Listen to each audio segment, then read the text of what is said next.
pengrenge maka sinarengsan binaga purwan kaning atur lugreyang jidian ngaturan semua pangutung kalung Om Swastiastu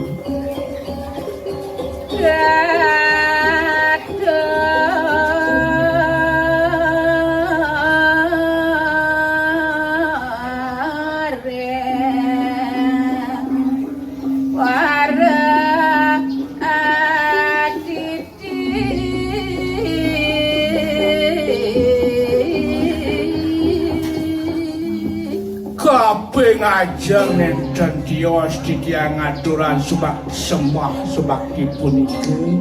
wantah ide parakayan desanyang Saraswati guru reke sinarengan kawusuara ngelantur titiang ring ratu idedane maka sinarengan sami bina ke ati tembujan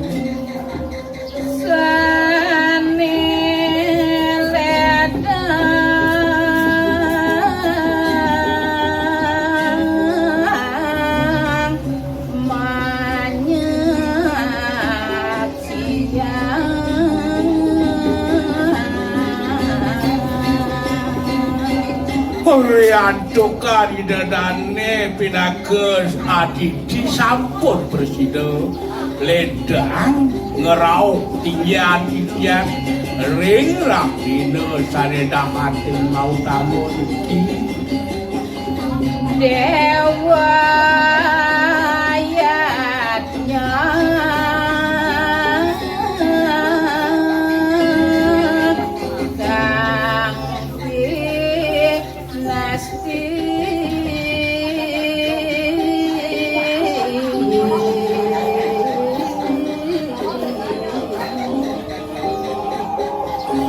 Rianto kareng rahina sane mangkin wandah titiang ngelaksana yang dia punika dewa yanya sane kemargian sinam pura matur sisa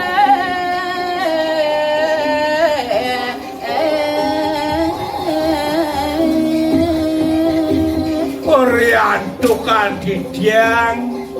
wantah penyangre duwene dan manut rengarse lugreyang titiang matur sisih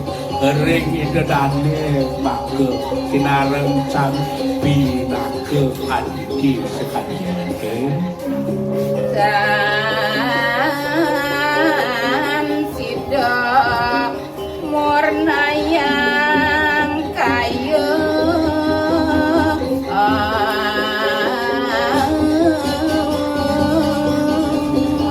Rianto kadidiang nyangre sejero ning adiji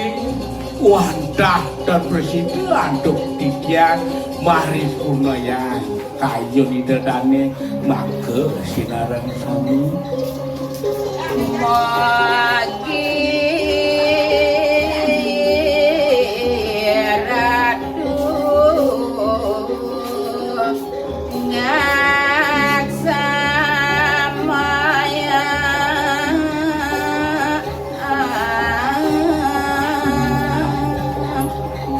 kewanten penunas yang enten cios wantah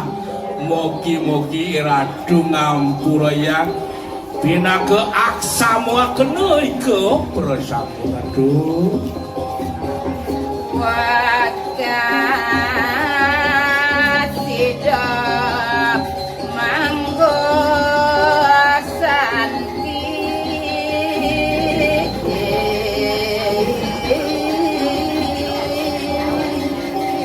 dumadak dumantik ring rahina sane mangkin jantos kewukasan ratu idedane ngemangguhan kerahajengan sukaning pikayun eri sejeroning angger ratu namun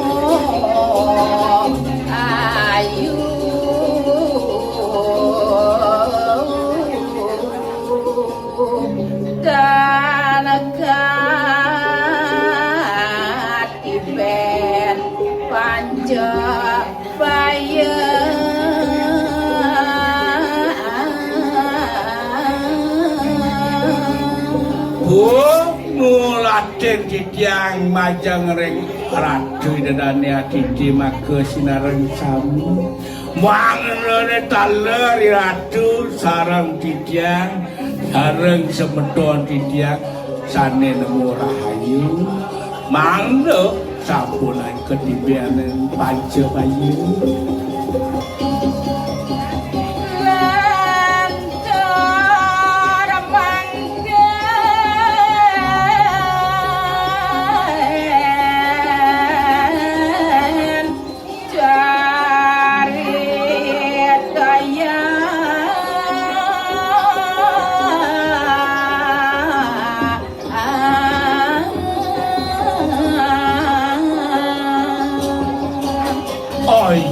pengrenge maka sinareng sami taler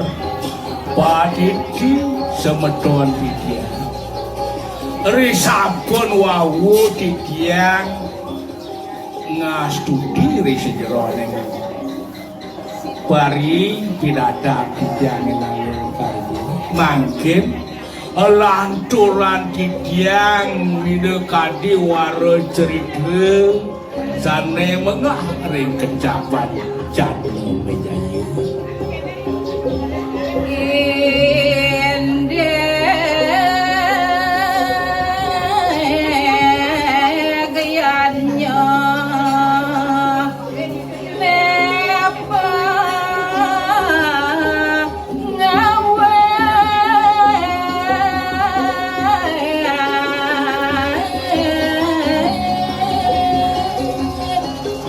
Prabu Jana Wijaya punika sane nangun yatnya wandah pinaga angin ing dasar utama nika wandah pemargin yatnya sane dahate utama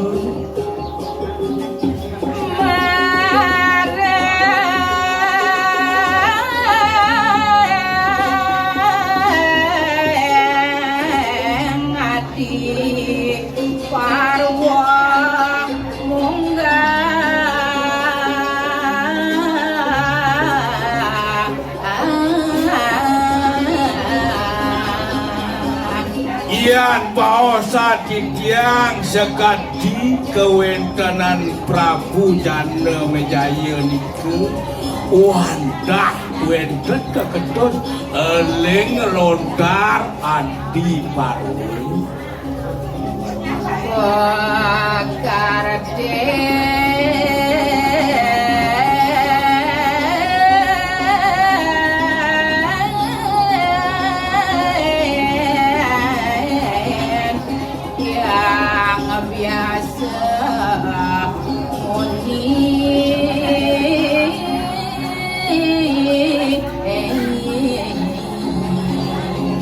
Adi Parwa punika wandah kekedos ring itu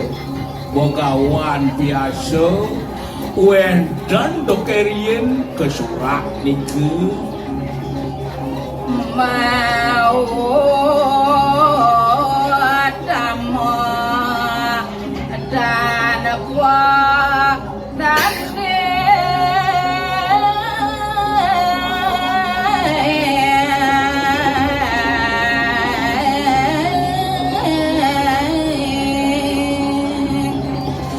Ida Begawan biasa wanta dahating sang meraga sulingi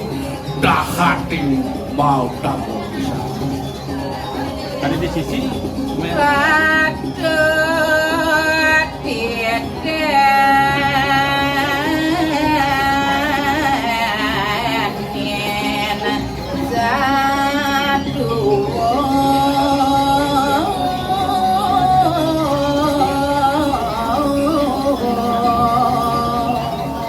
Yan baosan sekadi kewentenan cerita ring Adi Parwa punika patut niya nika angin sesuluk ring songkoane talering kalah sanemanipun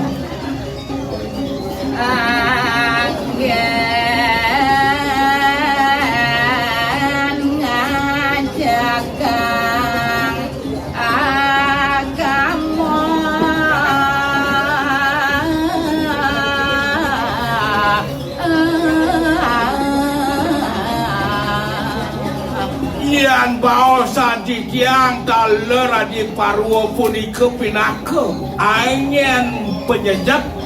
buku kumeng agama ri sejaraning sekala buang ni sekala mana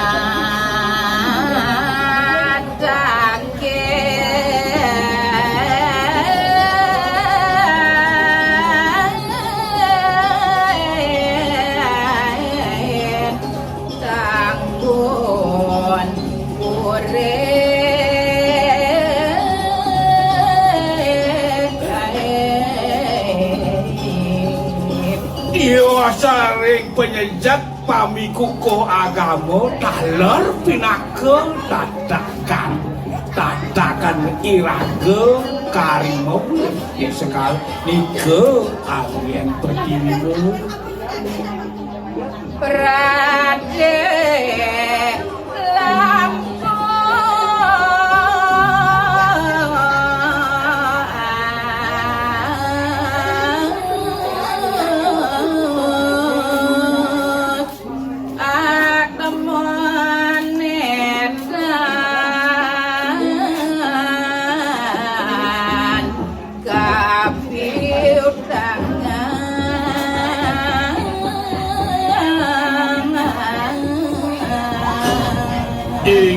Ratu dadane maka sinareng sami risampuning ratu ngemanguhan palade mangken rikalaning ratu hidup pasti ke sampun becik yang sampun ngemanguhan amoring ratu pasti ke nenten lebu kapiuhan